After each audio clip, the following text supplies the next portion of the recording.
Bonjour, je suis Olivier Clémence et tu écoutes Réussir mon e-commerce. Réussir mon e-commerce, c'est un podcast qui a pour mission d'aider les nouveaux e-commerçants et ceux qui sont déjà lancés à créer une entreprise rentable et bienveillante. Parce que je suis convaincu que ce sont les entreprises, quelle que soit leur taille, qui ont le pouvoir d'améliorer le monde dans lequel nous vivons. Dans ce podcast, je te partage des conseils, des astuces, des idées et des retours d'expérience pour t'aider à développer ton entreprise de manière respectueuse et élégante. Allez, c'est parti pour un nouvel épisode. Salut, j'espère que tu vas bien. Aujourd'hui, je voudrais dans cet épisode répondre à la question comment rédiger des textes intéressants qui donnent envie d'acheter pour ton site e-commerce. Et même si je pourrais te donner des conseils, même si je me suis formé sur le sujet, etc., je suis très très loin d'avoir le niveau et l'expertise de l'invité d'aujourd'hui. L'invité d'aujourd'hui, c'est Robert de Piquigny. Et Robert, quand il s'agit de parler de copywriting, il sait clairement de quoi il parle. J'ai rencontré Robert il y a quelques années dans des événements où il y avait plein d'entrepreneurs, etc. Et on s'est rencontrés plusieurs fois, on a pas mal discuté. Et clairement, en copywriting, il sait de quoi il parle. Robert, ça fait depuis les années 2000, ça fait 22 ans tout simplement. Il a commencé en 2000, le copywriting, donc ça fait 22 ans qu'il fait du copywriting. Il a travaillé pour plein d'entreprises et des entreprises que tu connais. Il a travaillé pour M6 Boutique, il a travaillé pour La Poste, il a travaillé pour TF1, il a travaillé pour les 3 Suisses, il a travaillé pour Cofidis. Il a travaillé pour des très très grosses boîtes. Et il y a 2 ans, il a décidé de former des personnes au copywriting. Donc, il forme des personnes pour qu'elles puissent faire elles-mêmes le copywriting de leur propre site, mais il forme aussi des copywriters professionnels. Il a formé plus de 600 personnes, dont plus de 150 copywriters professionnels. Bref, tu l'auras compris, pour répondre à cette question, comment rédiger des textes qui vendent, eh bien, je ne suis pas allé chercher un jeune qui vient de sortir du nid, je suis allé chercher quelqu'un qui a de la bouteille, quelqu'un qui sait de quoi il parle. Et qu'est-ce que tu vas découvrir dans cet épisode ? Eh bien déjà, tu vas découvrir la première chose que tu dois à tout prix comprendre sur ton visiteur si tu veux vraiment le convaincre. Si tu n'es pas capable de comprendre ça, c'est même pas la peine d'essayer de faire du copywriting. Tu vas aussi voir le 20-80 de ce que tu peux faire sur tes fiches produits, sur tes textes pour améliorer clairement l'efficacité de tes textes. Tu pourras mettre ça en application après le podcast. T'écoutes le podcast et après tu vas sur tes fiches produits et tu pourras directement aller appliquer ça. On va voir aussi les erreurs que Robert rencontre le plus souvent lorsque les gens essayent de faire du copywriting en e-commerce, des erreurs qu'il faut éviter de faire à tout prix parce que sinon, eh bien, tu vas plutôt te tirer une balle dans le pied plutôt qu'améliorer la conversion de ton site. Et on va parler aussi rapidement de la page à propos, qui est une page qui est souvent délaissée et qui pourtant est super importante et encore plus quand tu fais du copywriting. Et enfin, on va agrémenter tout ça d'exemples parce que voilà, on a été pioché dans l'expertise, dans l'expérience, dans toute la carrière qu'a pu avoir Robert en copywriting pour aller illustrer les propos qu'on a dans cet épisode avec des exemples concrets pour que tu comprennes bien tous les concepts qu'on aborde ici dans cet épisode. Allez, sans plus tarder, je te laisse avec ma discussion avec Robert. Salut Robert, comment vas-tu ? On est là pour parler de copywriting. Est-ce que tu es chaud pour parler de copywriting et de e-commerce aujourd'hui ? Salut Olivier, bah ouais, je suis carrément très très chaud et puis je te remercie pour ton invitation parce que je sais qu'on va échanger pas mal de choses aujourd'hui, donc ultra chaud. Yes, ça va être top. Écoute, on va enchaîner tout de suite sur la première question. L'idée en fait de ce podcast, c'est de voir un petit peu comment on va être capable de rédiger des textes qui sont intéressants et qui donnent envie d'acheter. Clairement, pour moi, rédiger des textes intéressants qui donnent envie d'acheter aux personnes qui viennent sur un site internet, on parle de copywriting, donc j'ai forcément pensé à toi parce qu'on a déjà échangé beaucoup sur le sujet. Et du coup, ma première question... le copywriting, il y a plein de gens qui savent que c'est important. On en a beaucoup entendu parler ces dernières années, etc. Donc c'est un peu rentré dans les mœurs que c'est quelque chose d'important. Par contre, du côté des e-commerçants, moi j'ai la sensation qu'ils ont l'impression que le copywriting c'est forcément pour des gros produits où il y a besoin vraiment de convaincre pendant longtemps, etc. Est-ce que tu penses que le copywriting c'est quand même adapté à un site e-commerce, sachant que on a un peu la sensation que les gens qui viennent sur un site e-commerce, les visiteurs d'un site e-commerce, prennent pas forcément beaucoup le temps de lire les fiches produits. Qu'est-ce que tu en penses à ce niveau-là ? Ouais, tout à fait. Un site e-commerce, bien entendu, que la place du copywriting est ultra importante sur ce type de site, puisque par définition, c'est un site marchand et qu'on n'est pas là pour trier les lentilles, comme on dit. On est là pour faire du chiffre. Et pour l'anecdote, moi j'ai travaillé pendant 12 ans dans une agence de marketing direct pour laquelle on n'avait que des e-commerçants dans laquelle donc j'étais copywriter et les textes de vente y compris les fiches produits, doivent être tournées très très orientées client. On pourra en parler dans la suite de ce podcast, je pense, de ce qui fait qu'un texte est orienté ou pas vers le client. Parce qu'il faut savoir un truc, et là je vais spoiler un peu, mais c'est pas grave. Le lecteur, le client qui arrive, en tout cas le client potentiel qui arrive sur un site, il ne s'intéresse qu'à une chose, c'est lui. Ouais. Ok.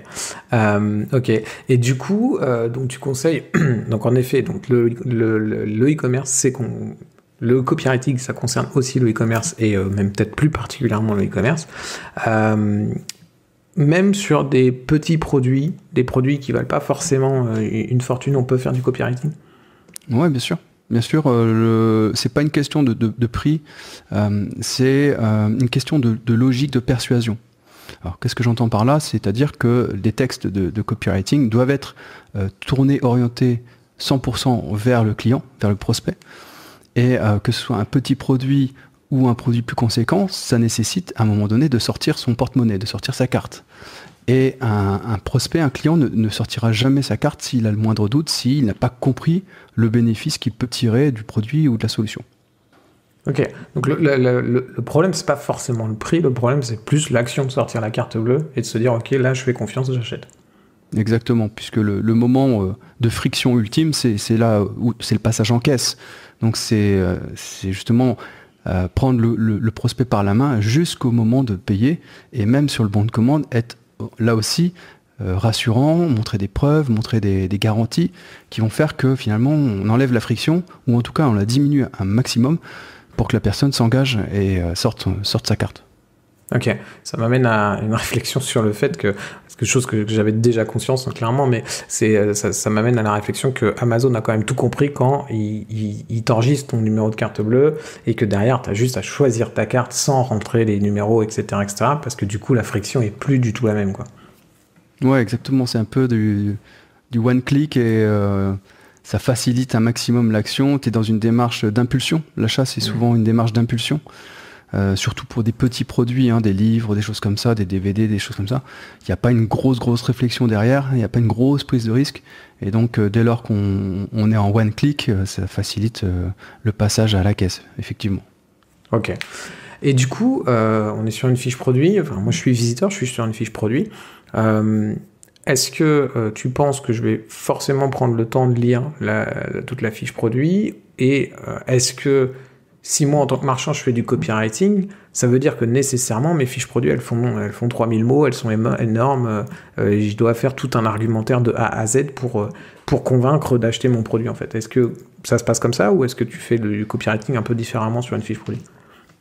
Alors moi, je prône plutôt l'exhaustivité. Qu'est-ce que je veux dire par là? C'est que la différence entre la vente physique et la vente en ligne, c'est que en vente en ligne, on ne rencontre jamais la personne à qui on va vendre finalement. Donc on n'a pas de deuxième chance de pouvoir la persuader. Le souci, c'est qu'on ne sait jamais quel est le degré de maturité du prospect qui arrive sur le site. On ne sait pas si c'est quelqu'un qui a déjà pris des renseignements, on ne sait pas si c'est quelqu'un qui est déjà chaud, ultra chaud pour acheter, ou simplement un peu tiède, ou même froid. Donc, le truc, c'est qu'il faut penser à couvrir un maximum de possibilités. Et ça veut dire qu'il faut couvrir un maximum de prospects, de typologies de prospects. Et ça, souvent, ça passe par des textes qui sont exhaustifs, dans lequel on retrouve un maximum d'informations, parce que si il persiste un doute dans l'esprit du visiteur, le problème c'est que derrière il ne sort pas sa carte. D'accord.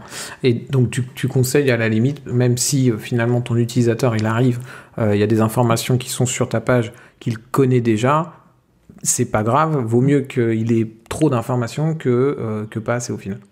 Il vaut mieux qu'il y en ait trop que pas assez, ça c'est sûr. Après, la personne, tu sais aussi qu'il y a des différents types de psychologie aussi d'acheteurs.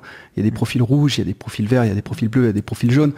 Un profil rouge, c'est quelqu'un qui va aller droit au but, qui veut acheter, il veut pas perdre son temps, il est motivé, il veut aller droit au but. Donc lui, forcément, il faut pouvoir lui prévoir des raccourcis et des boutons vers le bon de commande assez présents rapidement. Et est-ce que tu peux, là tu m'intrigues un petit peu, est-ce que tu peux me parler un peu de ces différents profils? Ouais, tout à fait. Alors donc ça, c'est les typologies du disque. Profil jaune, par exemple, c'est quelqu'un de très enthousiaste, très... tu sais, si je prends une analogie dans la vie quotidienne, c'est le bon copain qui raconte toujours des bonnes blagues, quoi. Tu vois, qui est toujours dans l'extrême, qui est toujours volubile et enthousiaste.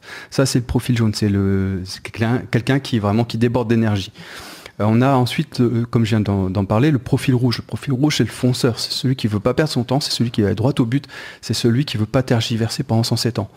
Ensuite, on a le profil bleu. Le profil bleu, c'est plutôt le profil comptable. Plutôt la personne qui va tout analyser, qui va tout décortiquer, qui va vraiment prendre le temps de peser le pour et le contre et qui va prendre sa décision souvent dans un temps plus long.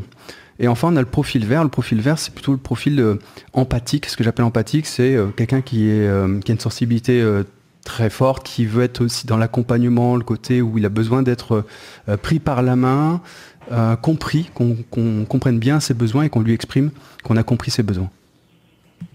Ok, super intéressant. Et du coup, tu traites finalement tous ces profils dans une seule fiche produit parce que tu sais pas justement le profil de la personne qui arrive sur ta page. Exactement, on ne sait jamais quel type de profil. Et parmi ces profils, on ne sait pas le degré de maturité en plus face aux problèmes. Donc, c'est ce qui explique que souvent on a des... Alors moi, ce que je préconise, c'est de faire des textes exhaustifs dans lesquels on peut retrouver absolument toutes les informations nécessaires à la prise de décision. Ok, ouais, donc tu vas traiter non seulement le profil psychologique et non seulement le degré de maturité. Quand on parle de degré de maturité, c'est est-ce que j'arrive et je sais d'office que c'est ce produit qu'il me faut, ou j'arrive et je suis même pas sûr de savoir quel est le problème que je veux résoudre. En fait, voilà, exactement. Et tout évidemment, tout le delta entre les deux extrêmes que je viens de citer. Je sais quel est le produit que je veux et j'ai du mal à identifier quel est le problème que je veux résoudre en fait. Exactement. Ok, donc tu essaies finalement de traiter tout ça dans ta fiche produit. C'est intéressant parce qu'en effet, alors moi, mon cœur de métier, c'est le référencement naturel. Faut comprendre que ton utilisateur qui va arriver sur ta fiche produit, si notamment il vient du référencement naturel, il a zéro autre information. Il est pas passé par une catégorie, il est pas passé par un article de blog, etc. S'il vient depuis le référencement naturel sur ta fiche produit, il faut le prendre au départ en fait, parce que peut-être que lui, il est tout au départ de sa réflexion, et donc ça peut être super intéressant en effet de lui expliquer de A à Z si oui ou non le produit il est fait pour lui, il va résoudre son problème. Ouais. Ok, super intéressant. Je me pose la question de où je suis en fait dans ce profil psychologique rouge, vert, jaune et bleu. Moi, j'ai besoin d'un bleu qui va tout analyser. Et une fois qu'il aura tout analysé pour moi, je vais aller acheter. Donc, je suis peut-être un rouge qui utilise les bleus, je sais pas. Après, tu peux avoir des nuances, c'est-à-dire que tu peux avoir une dominante d'une couleur, mais avoir quand même des sous-dominantes. On n'est pas, c'est pas aussi segmenté que je viens de le dire. Ok. Et puis ça dépend peut-être aussi de comment tu apprécies le domaine ou pas. Je sais que typiquement, on en parlait avant l'interview, on fait de la musique tous les deux. En musique, je vais plutôt prendre du temps pour regarder ce que je veux acheter. Et dans d'autres domaines qui, il faut que je l'achète parce que j'ai besoin de l'acheter, mais que ça me passionne pas plus que ça, je vais peut-être pas du tout prendre le temps et acheter plutôt, allez, ça a l'air d'être ça, j'achète et puis voilà quoi. Donc je pense aussi qu'il y a ça aussi qui rentre en jeu. Ouais. Tu as raison. Ok, ça marche. Ok. Du coup, quand tu veux rédiger des textes qui vendent, une des meilleures solutions, je pense que ça va être évidemment de se former, de vraiment prendre quelque chose où on va pouvoir être accompagné de A à Z pour comprendre le copywriting, savoir le faire, etc. Mais est-ce que là, tu peux nous sortir un petit peu le 20-80 de ce qu'on peut faire pour un e-commerçant? Si je suis un e-commerçant, j'ai pas de compétences en copywriting particulières, mais je suis un e-commerçant et j'ai envie d'améliorer mes fiches produits. Qu'est-ce que je peux faire à la fin d'avoir écouté ce podcast-là? Je prends une fiche produit, je travaille dessus, qu'est-ce que je peux faire? Ouais, alors il y a 2-3 choses effectivement à connaître. La première, c'est que je l'ai dit en préambule, mais en spoilant un petit peu, mais il y a une seule chose qui intéresse le visiteur, c'est lui et son problème, s'il a un problème. Donc la première chose à faire, c'est de lui parler de lui. Alors mettre du vous plutôt que du je ou du nous. Souvent, moi, ce que je vois comme erreur, ça va être des fiches produits qui sont très orientées produits, mais pas vers la personne finalement. On ne s'adresse pas à la personne. Il faut vraiment, absolument, dans les accroches et dans les titres, qu'il y ait du vous plutôt que du je ou du nous. Première chose. Deuxième chose, le bénéfice. Le bénéfice client, c'est un truc ultra important. Il faut donner du bénéfice dès l'accroche. Parce que, comme tu l'as dit tout à l'heure, le visiteur qui arrive sur un site, il n'a pas beaucoup de temps. Et il a de moins en moins de temps en 2022. Donc, il ne faut pas lui faire perdre son temps, d'une part. Et il faut tout de suite, en quelques secondes, qu'il ait compris quel est son intérêt, quel est son bénéfice, qu'est-ce qu'il a à y gagner. Donc ça, c'est aussi le deuxième tips que je donne. Pour l'anecdote, j'avais dans une vie antérieure, quand j'étais petit, j'avais un patron qui me disait, quand je lui faisais relire mes textes de copywriting, qui me disait « donne-moi du bénéfice bordel ». Parce que quand il n'y avait pas assez de bénéfice pour lui, il dit « donne-moi du bénéfice bordel ». Il n'y a que ça qui intéresse nos clients, donc il faut donner du bénéfice. Ok. Est-ce que tu as un exemple parce que je visualise bien en fait ce problème de bénéfice. Est-ce que toi tu as un exemple typique, je sais pas, si on prend un produit lambda où d'une part on va parler plus du produit et pas du client, et puis d'autre part on va pas être capable de montrer le bénéfice. Je sais pas, tu as un exemple qui pourrait nous donner pour que ce soit plus parlant? Ouais, alors il y a une masterclass que j'anime dans lequel je prends l'exemple d'un pistolet de massage. Tu vois, je fais du sport et il y a quelque chose qu'on doit de plus en plus démocratiser, c'est le pistolet de massage. Ça ressemble plus ou moins à une perceuse, sauf que tu as des embouts différents pour soulager les douleurs articulaires, tu vois, ou musculaires. L'erreur, ça serait de mettre l'intitulé du pistolet. Pistolet XB82 et la marque. Ça serait le titre. Ça sert à rien finalement. Ça ne sert à rien. Par contre, la bonne pratique, ce serait de dire dites adieu définitivement à vos douleurs musculaires rapidement, facilement, sans douleur. Voilà. Là, tu as quelque chose qui est orienté tout de suite bénéfice. Moi, en tant que sportif, je comprends si j'arrive sur le site quels sont les bénéfices proposés par le produit. Et puis, on s'adresse à moi. On me dit dites adieu, tu vois. On parle de moi. Et ça, c'est uniquement ce que je veux voir, quoi. Ouais, et ça revient à ce que tu disais de prendre aussi la personne dès le départ où elle est par rapport à sa connaissance du produit, parce que si tu donnes le nom du produit, il n'y a que les personnes qui savent ce que fait ce produit qui peuvent l'acheter, alors que si tu dis oubliez vos douleurs après le sport, enfin, etc., tu vois, on n'a pas besoin de connaître le produit encore pour savoir que c'est pour nous, en fait. On comprend tout de suite que c'est pour nous et on découvrira que c'est le produit qui va résoudre le problème, plutôt que l'inverse, de dire ce produit-là, tiens, je sais pas ce que c'est, il va falloir que je prenne le temps sans savoir si c'est pour moi, de comprendre ce que fait ce produit-là, en fait. Ouais, exactement. Et l'erreur qui est souvent, que je viens de reprendre, qui est de parler du produit et ensuite de ses fonctionnalités, c'est une erreur qui est commune parce que souvent quand on développe ou quand on vend quelque chose, on n'a pas le recul nécessaire pour se dire c'est pas ça qui est important aux yeux de la personne. Mais nous, on n'en a pas forcément conscience parce que peut-être qu'on est fier du produit, peut-être que c'est un truc qu'on a développé, peut-être que voilà. Donc peut-être que c'est quelque chose dont moi, en tant que e-commerçant, je vais pas avoir conscience. Mais en tout cas, c'est quelque chose que je vois très souvent. C'est des accroches qui sont uniquement centrées sur le produit et pas sur le bénéfice que le visiteur peut y trouver. Ouais, et moi en fait, je le constate en référencement naturel aussi, parce que je trouve qu'il y a beaucoup de similitudes entre le copywriting et le référencement naturel. Pourquoi du moins la façon dont moi je fais le référencement naturel, parce que la façon dont je fais le référencement naturel, on va toujours se concentrer sur le client. Et si tu fais du bon copywriting, comme tu l'as dit toi tout au départ, finalement on va se concentrer sur le client, parce que lui, en tout cas lui, il vient sur le site et il est concentré sur lui, et absolument pas sur nous. Et quelque chose que je constate très souvent, c'est justement toutes ces fonctionnalités on va déblatérer toute une liste de fonctionnalités d'un produit. Je prends souvent l'exemple de l'ordinateur parce que c'est là que c'est le plus évident. X gigaoctets de RAM, X machin, X truc, etc. C'est pas que ces informations, elles doivent pas être sur la fiche produit parce qu'elles ont un intérêt, à mon sens. Enfin, tu me corriges si je dis des bêtises, mais à mon sens, elles ont un intérêt, mais elles n'ont un intérêt que pour justifier un bénéfice. C'est-à-dire qu'en gros, au lieu de dire X gigaoctets de RAM, on peut dire un ordinateur toujours au top des performances, ou un ordinateur qui répond en 2 millièmes de seconde grâce à X gigaoctets de RAM. Et là, on justifie le bénéfice qu'on a avancé grâce à la fonctionnalité, en fait. Moi, c'est comme ça que je conseille un petit peu de mettre en avant les fonctionnalités, parce que juste la fonctionnalité toute seule, encore une fois, elle ne parlera qu'à la personne qui sait ce que ça veut dire X gigaoctets de RAM en fait. Ouais, tout à fait. Et puis, si tu regardes la communication d'Apple, c'est un exemple que je prends régulièrement. Si tu prends les ordinateurs, Apple ne communique absolument pas sur les caractéristiques techniques dans un premier temps. Ils vont te vendre du rêve, ils vont te vendre un univers, ils vont te vendre un style de vie.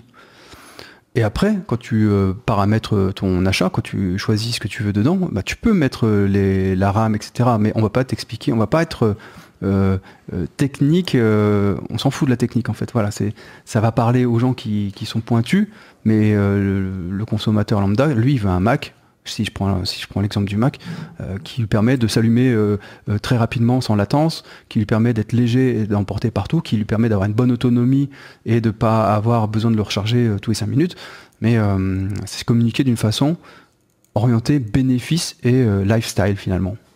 Ouais, ce fameux exemple qui a beaucoup tourné sur le 1000 chansons dans votre poche avec l'iPod là, qui non seulement c'est un bénéfice, et en plus c'est beaucoup plus compréhensible de la part de l'utilisateur, parce que souvent, et c'est encore quelque chose dont je parle en référence naturelle, c'est l'e-commerçant a souvent le syndrome de l'expert, c'est que lui 800 gigaoctets, tout ce qu'on veut, etc. C'est évident pour lui, il sait ce que ça fait, il sait ce qu'on peut mettre dans 800 gigaoctets, il sait comment ça lui parle, etc. Et je faisais d'ailleurs un article l'autre fois sur, je vais plus me rappeler la mesure tellement je la connaissais pas au départ, mais je sais plus, c'était le nombre de données qu'on peut avoir sur Internet, et c'était des zeta-octets, quelque chose comme ça, tu vois. Donc la valeur, j'ai jamais entendu parler avant de ça. Et en fait, pour comprendre ce que c'est qu'en gros, dans un zeta-octet, tu peux mettre 30 000 heures de vidéo en haute définition. Donc là, tu commences à comprendre beaucoup plus ce qu'est un zeta-octet que si on te dit juste ce que c'est, tu vois. Et du coup, comprendre que notre client, il n'est pas du tout au même niveau que nous en termes de compétences, et du coup, traduire, entre guillemets, les fonctionnalités d'un produit en bénéfice, c'est à la fois lui montrer pourquoi c'est important pour lui, mais aussi qu'il comprenne, en fait, chaque fonctionnalité, à quoi ça sert, en fait. Ok, est-ce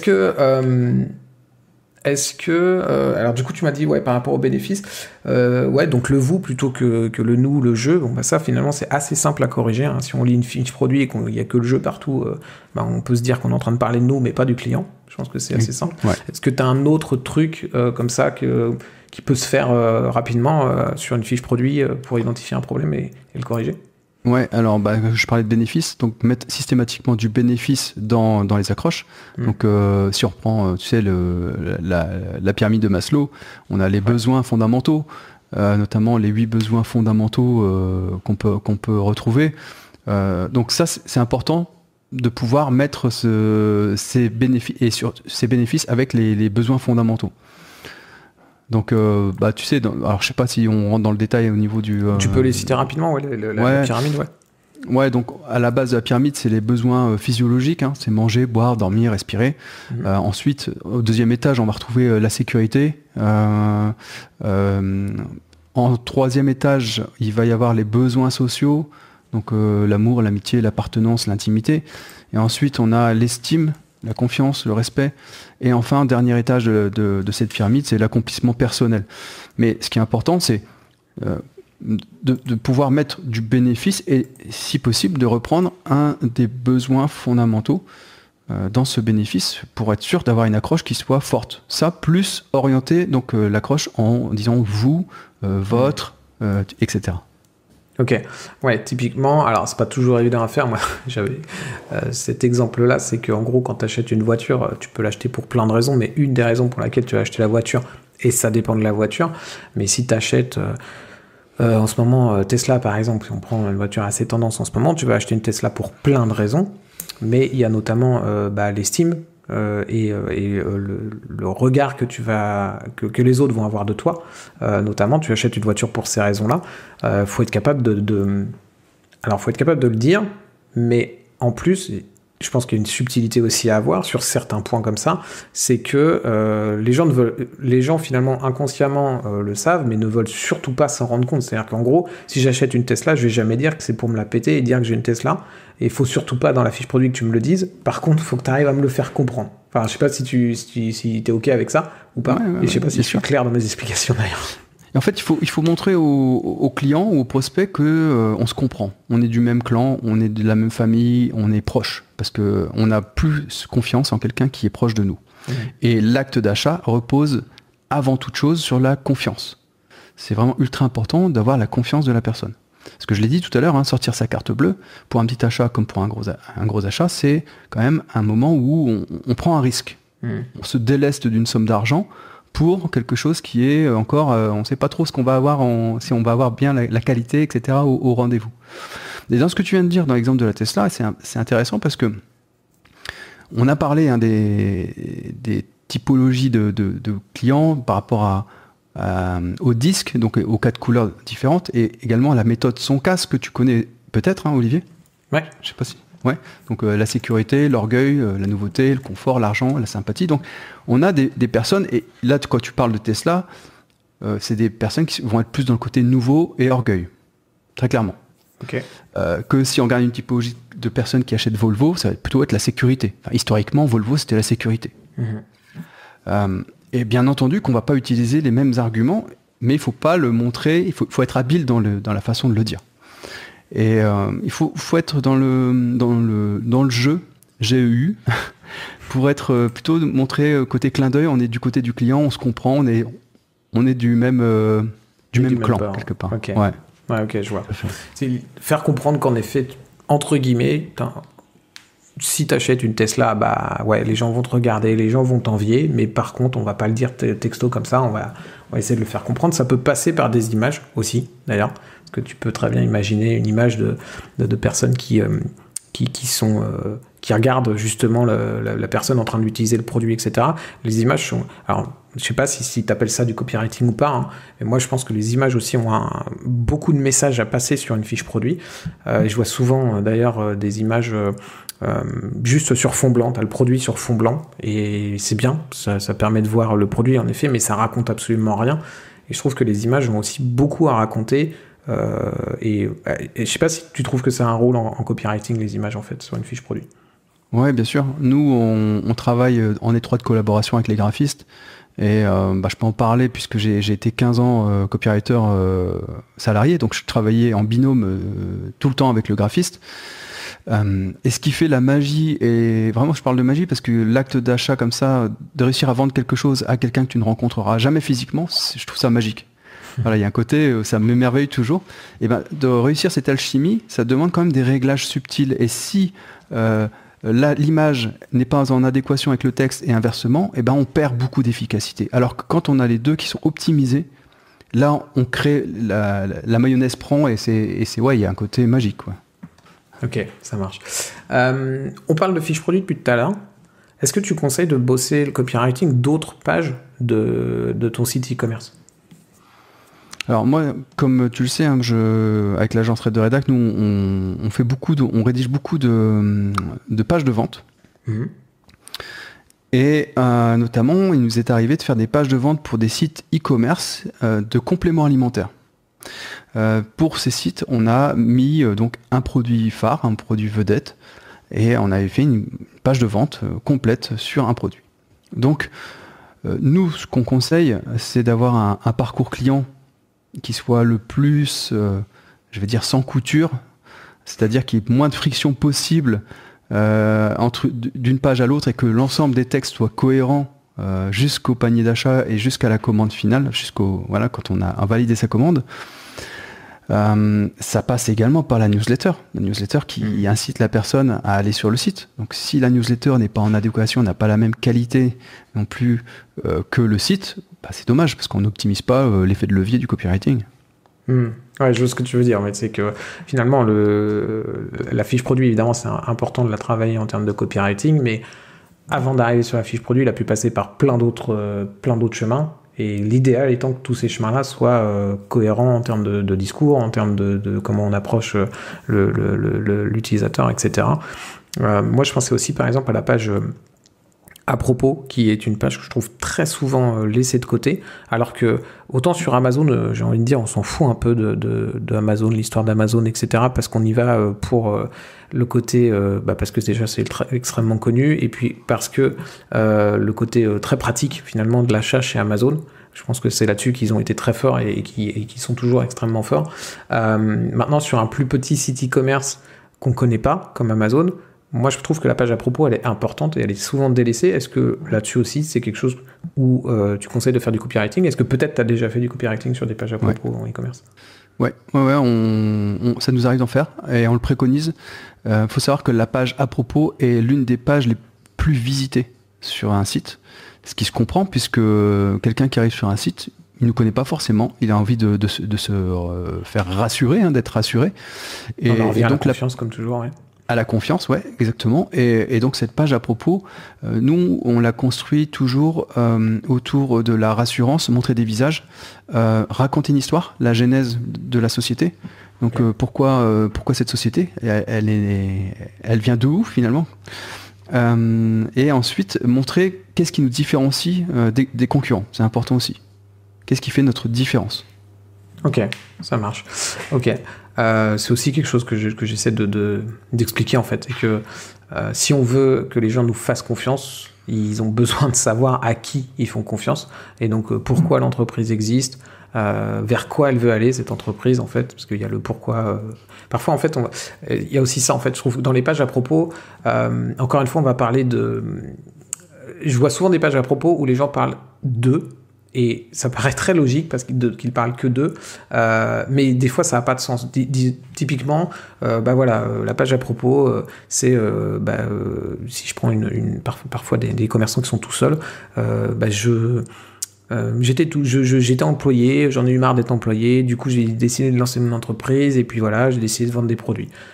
Ok, super, mais là on est uniquement centré sur le commerçant, et encore une fois, le client ne va pas voir la page, ça peut paraître complètement contradictoire, mais le client, à mon sens, ne va pas voir la page à propos pour savoir l'histoire finalement du e-commerce ou du e-commerçant, mais il va voir la page à propos pour lui, comprendre pourquoi c'est pour lui en fait. Oui. Alors cet exemple que tu prends, c'est tout ce qu'on appelle le storytelling, on raconte l'histoire de la société, on raconte et parfois du fondateur. Ça, à mon sens, ça n'a de sens que si il y a une passerelle vers la personne qui nous lit. C'est-à-dire que si à la fin de ce texte, on explique qu'on a des valeurs qui sont ces valeurs-là qu'on affiche et qui sont peut-être, et on espère, les mêmes valeurs que la personne qui vient chez nous. Parce que on fonctionne de manière comme un clan finalement. On a besoin, on a cet état d'esprit grégaire, on a cet instinct grégaire, on a besoin de vivre en groupe. L'être humain a besoin de vivre en groupe. Et donc, on a besoin de sentir qu'on fait partie quelque part d'une famille. Alors, quand tu achètes quelque chose, tu n'en as pas conscience de ça. Mais tu vas beaucoup plus facilement acheter chez un e-commerçant qui a les mêmes valeurs que toi, qui affiche une histoire dans laquelle tu peux te reconnaître, tu peux t'identifier, que quelqu'un qui ne raconte rien, qui n'a pas d'histoire à raconter, où finalement c'est assez pauvre en termes de storytelling. Donc le storytelling c'est très bien, mais il ne faut pas raconter des tartines pour dire de raconter des tartines. Il faut qu'à un moment donné, ce qu'on raconte, c'est le mettre en lien avec ce que peut vivre la personne qui nous lit. Ok. D'ailleurs, j'ai fait un interview de Pascal Stéphanie, que tu connais peut-être. Ouais, tout à fait. Et on parlait justement de l'importance de véhiculer les valeurs. Parce que si tu véhicules les valeurs, donc ça se fait par le copywriting, ça se fait aussi par finalement toutes les actions que tu fais dans ton entreprise, tu attires des gens qui ont les mêmes valeurs en fait. Et tu fais de la formation, je fais de la formation, et donc c'est de la formation en coaching, et là on est vraiment, alors c'est pas encore du on se voit en vrai, mais ça reste quand même des moments où on va discuter longtemps avec les personnes qui nous suivent et qui ont pris nos programmes. C'est assez incroyable. Comme, moi personnellement, en tout cas, je ne sais pas si c'est ton cas, mais c'est assez incroyable comme je n'attire que des personnes avec qui j'ai vraiment envie de bosser, avec qui ça se passe bien, et voilà. Et pourtant, la barrière à l'entrée, il n'y a pas de barrière à l'entrée disant si t'es quelqu'un qui fait ce truc-là, j'aime pas, tu vois. C'est en gros juste je véhicule mes valeurs en règle générale dans ce que j'essaie de faire. J'essaie de le faire de plus en plus d'ailleurs, mais au final tu n'attires que tu as tendance à attirer ces personnes-là. Donc sur un e-commerce, c'est un peu la même chose. Si typiquement, je sais pas quel exemple on pourrait donner, mais si t'es pas du genre à vouloir baisser les prix en permanence et être sur la promo en permanence, le discount, etc., je pense que si tu véhicules correctement tes valeurs, à un moment donné, tu attireras des gens qui ne cherchent pas la promo en permanence. Qu'est-ce que t'en penses ? Ouais, je suis complètement d'accord avec ça. C'est-à-dire qu'on attire ce qu'on est et ce qu'on dégage. Et si tu habitues malheureusement les gens à la promo, tu mets le doigt dans un engrenage qui ne s'arrêtera jamais déjà.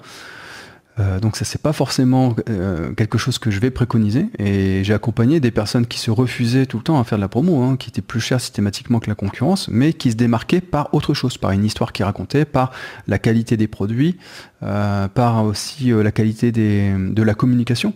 Donc je parle de raconter une histoire, véhiculer des valeurs. Et moi, nous, c'est pareil ici au sein de Red de Redac, c'est qu'on constate que les personnes qu'on accompagne, finalement, c'est des personnes qui ont des points communs, qui se sont retrouvées à un moment donné dans l'histoire qu'on raconte. Et du coup, ça crée cette fameux groupe, cette fameuse tribu qu'on recherche tous, consciemment ou inconsciemment. Il y a d'ailleurs un super bouquin de Seth Godin sur le sujet que j'avais adoré sur le sujet en fait, qui doit s'appeler Tribu, si je dis pas de bêtises en français. Ok. Du coup, est-ce que tu as quelques erreurs que je sais pas, 2-3 erreurs que tu vois vraiment fréquemment quand les gens essayent de faire du copywriting sur leur site e-commerce et qu'il faut éviter de faire parce que justement c'est peut-être contre-productif? Ouais, alors on en parlait tout à l'heure, de mettre des fonctionnalités plutôt que des bénéfices.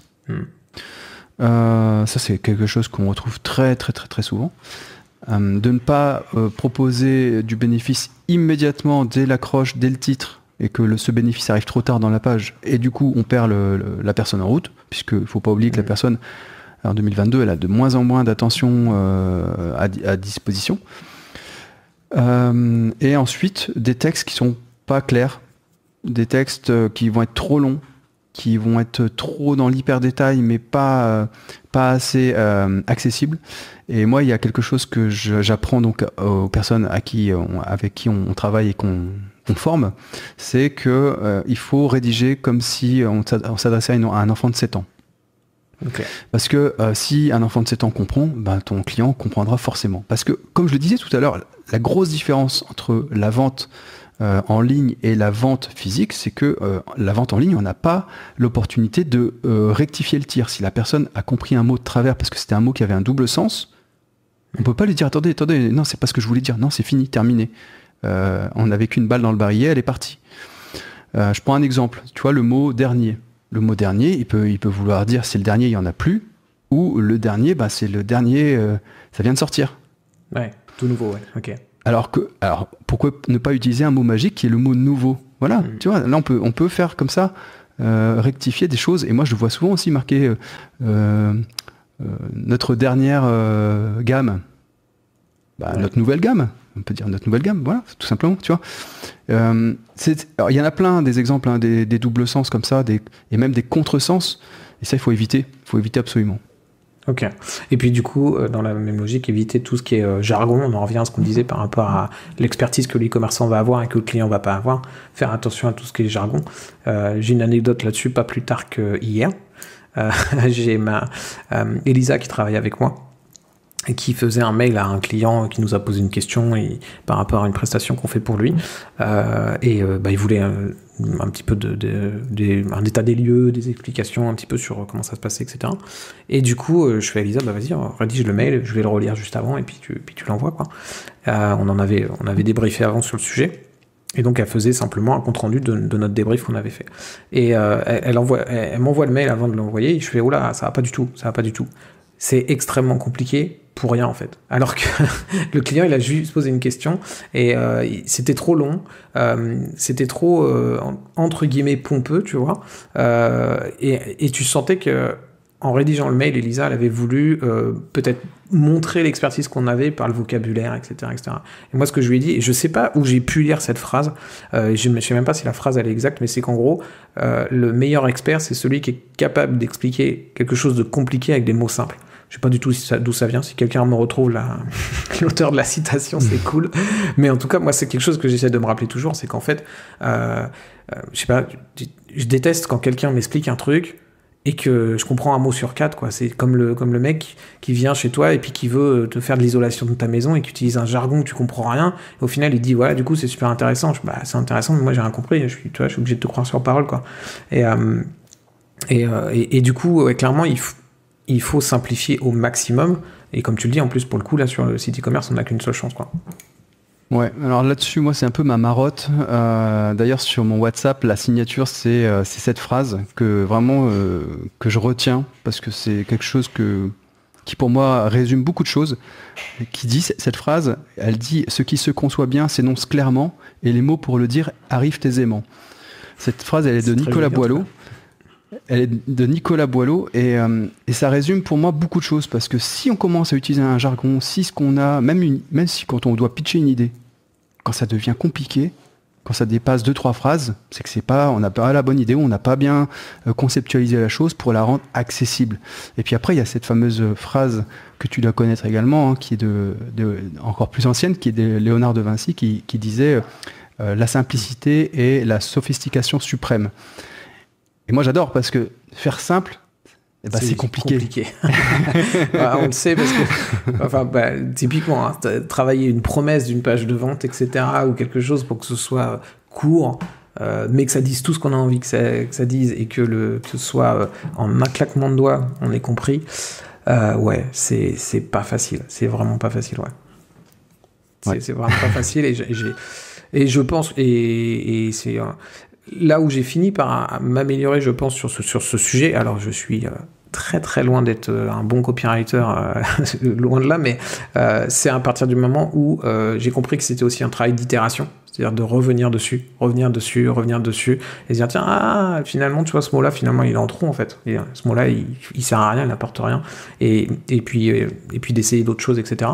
Mais quand j'ai essayé d'arrêter de sortir le truc parfait dès le début, je sors quelque chose qui me plaît bien à ce moment-là, j'en ai écrit plein et j'en sors une. Et là, on parle de promesses, mais c'est valable pour tout ce qu'on disait, hein, le premier bénéfice qu'on veut mettre sur une fiche produit ou des choses comme ça, que la phrase, elle soit une accroche qui donne vraiment envie. Je pense qu'il faut faire quelque chose qu'on trouve bien et on le met, même si c'est pas parfait, et puis on revient dessus après pour l'améliorer. Je sais pas si tu travailles par système d'itération comme ça aussi. Tout le temps. Et ce que tu dis, ça m'évoque également plusieurs choses. Toi qui es musicien, tu as dû t'apercevoir de quelque chose. On est musiciens tous les deux, tu l'as dit tout à l'heure. Nous, quand on enregistre une maquette, souvent on s'aperçoit qu'il y a trop de choses. Ouais. Et souvent, il faut supprimer une fréquence. Mais vraiment raboter dans la fréquence comme un sauvage pour que la basse émerge et que n'empiète pas sur la guitare, par exemple. Alors que si tu fais sonner la guitare toute seule à ce moment-là, ça sonne tout crin-crin, tout petit, mais dans l'ensemble du groupe, il faut que ça soit comme ça, il faut pas que les fréquences empiètent les unes sur les autres. Une chose aussi qu'a faite Steve Jobs, c'est que quand il a repris les rênes d'Apple, je crois que c'était 96, vous me corrigerez si c'est pas ça, il me semble que c'était dans ces années-là. Ouais, il a commencé, il a commencé par écrémer, il a enlevé tout ce qui ne se vendait pas ou pas assez à son goût, pour revenir sur l'ADN vraiment pur et ça a cartonné, quoi. Donc souvent il faut supprimer des textes, comme tu l'as dit, il faut vraiment écrémer, chercher tout ce qui est superflu, il faut le dégager. Et ça va faire que vos textes auront beaucoup plus d'impact, seront beaucoup plus punchy, on comprendra mieux puisqu'il y aura moins de mots parasites et on va plus à l'essentiel, quoi, tout simplement. Ouais, et du coup, on fait encore gagner du temps à l'utilisateur, ce qu'il a besoin. Pour revenir sur l'analogie de la musique, tu vas me comprendre parce que tu es guitariste et que je suis batteur. T'as l'exemple du batteur qui, toutes les 2 mesures, te met un break dans tous les sens. Qu'à un moment donné, tu as envie de lui dire non, mais le morceau, c'est pas un solo complet du début à la fin, quoi. Tu peux aussi simplifier. Et des breaks, il y en a à 2-3 endroits qui peuvent être intéressants. Et j'ai été batteur, j'ai commencé assez tôt la batterie. J'ai été comme tous les batteurs, je me foutais partout, en fait. T'es content, tu fais des breaks dans tous les sens. C'est plus de la musique, c'est du sport, tu vois. Mais, et au final, la première fois que tu t'enregistres et que tu réécoutes, tu fais waouh, putain, mais il y en a vraiment partout, quoi. Faut arrêter, quoi. Et là, tu commences à en enlever, etc. Et ça me fait penser à la relecture, en fait, après avoir rédigé un texte, peut-être laisser reposer un peu, relire, et là dire cette phrase-là, qu'est-ce qu'elle est longue, alors qu'elle pourrait être tellement plus simple, quoi. Et du coup, revenir dessus une fois, peut-être 2 fois, peut-être avec quelqu'un d'autre, mais ouais, écrémer à fond, quoi. Alors, la lecture croisée, c'est ultra important. Comme Quand tu dis lecture croisée, c'est une autre personne personne qui n'a pas encore qui n'est pas encore le nez dans le guidon, qui n'a pas encore, qui a toute sa fraîcheur pour avoir un regard plus critique. D'accord. Et qui va nous permettre de voir les choses. Il y a un autre tip que je voudrais vous donner, c'est de relire à haute voix. Alors ça paraît tout bizarre, tout con, mais c'est excellent. Quand on lit à haute voix, on entend les répétitions, les lourdeurs, le flow, parce que l'écriture c'est comme la musique, c'est un flow. Il faut qu'il y ait du rythme, il faut qu'il y ait des breaks, il faut qu'il y ait des relances, c'est exactement comme un morceau. Imaginez un morceau qui aurait que des refrains, c'est pas un morceau, quoi. Ou que des solos de guitare, c'est pas un morceau non plus.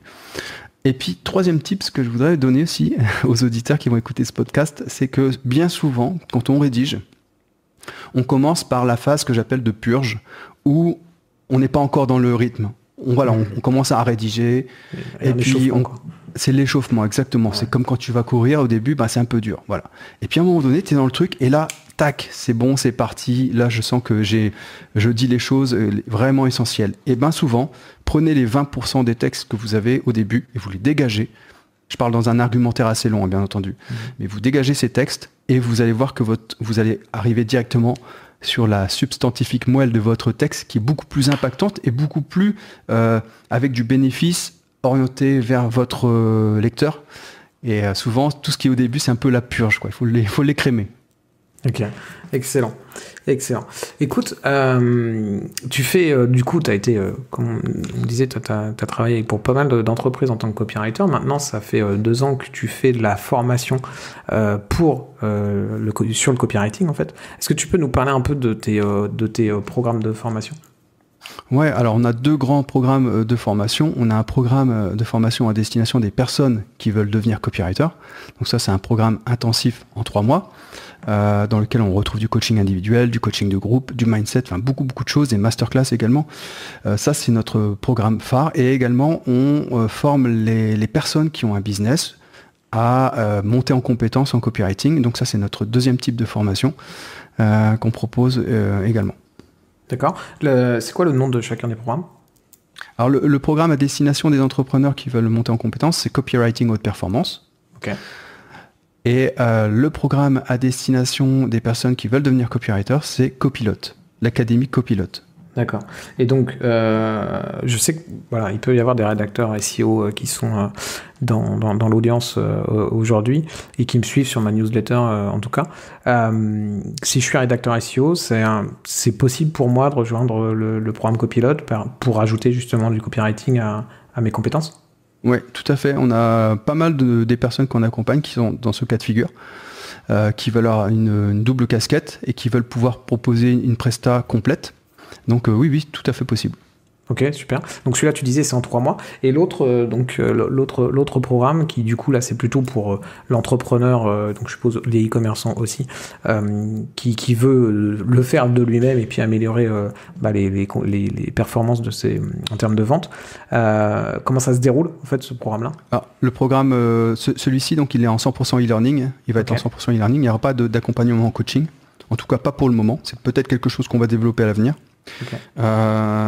Et donc là, il y a 8 heures de contenu en vidéo, il y a des fiches pratiques, il y a ce que j'appelle le kit du copywriter avec les templates, les structures de persuasion à respecter dans les argumentaires produits et dans les pages de vente également.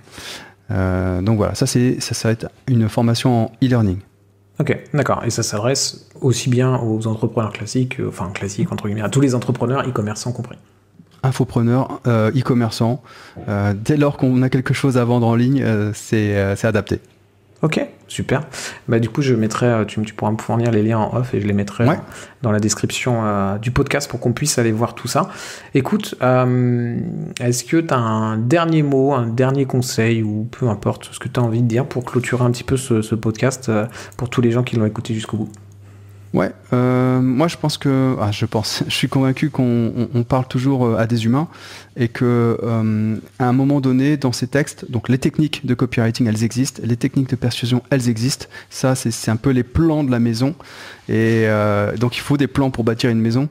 Mais après la déco, l'intérieur, c'est ce que vous allez mettre vous, c'est votre supplément d'âme, c'est votre personnalité et c'est ça aussi qui peut faire la différence dans les textes, c'est comment vous allez connecter avec l'humain et qui va faire une différence à l'arrivée. Voilà, j'espère que cet épisode t'aura plu, j'espère que tu auras appris des choses que tu vas pouvoir mettre en application sur ton site e-commerce pour améliorer tes ventes. Je te mets le lien des 2 formations de Robert directement dans la description de ce podcast. Je te mets aussi le lien vers une de mes formations qui s'appelle la méthode des 8 niveaux. Aussi bien avec les conseils de Robert, eh bien, tu vas pouvoir améliorer tes ventes grâce au texte. Eh bien, avec la méthode des 8 niveaux, tu vas pouvoir améliorer les ventes, tu vas pouvoir améliorer la conversion de ton site e-commerce en corrigeant des problèmes qui reviennent très souvent dans les sites e-commerce. Ce sont des problèmes que moi j'appelle les tueurs de vente et qui vont vraiment faire fuir ton client. Donc si tu veux vraiment améliorer les ventes de ton e-commerce, pense au copywriting, pense aux formations de Robert et pense aussi à aller voir cette fameuse formation, la méthode des 8 niveaux, dans laquelle je t'explique comment trouver les tueurs de vente de ton site e-commerce. Je te dis à très vite pour un prochain épisode. Ciao.